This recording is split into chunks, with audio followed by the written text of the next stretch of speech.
Hi, welcome to the We Are Researching YouTube channel. In this video, I am going to show you how to change your email address and phone number on Twitter app step by step. First, go to Twitter app on your phone. Tap on the profile icon on the top left corner. Then tap on Setting and Privacy option. Tap on your Account section. Then tap on Account Information.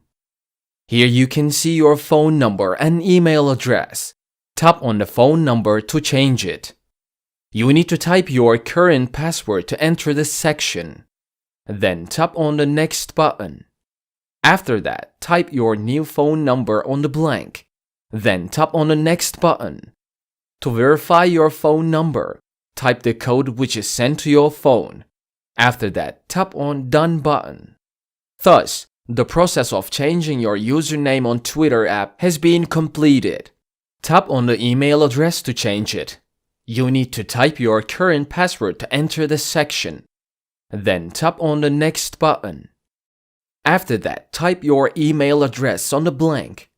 To verify your email address, type the code which is sent to your email address. Thus, the process of changing your phone number and email address on Twitter app has been completed. I hope you enjoyed the video. If you want videos like this to come, don't forget to subscribe to our channel, like the video, comment and click the bell for new videos.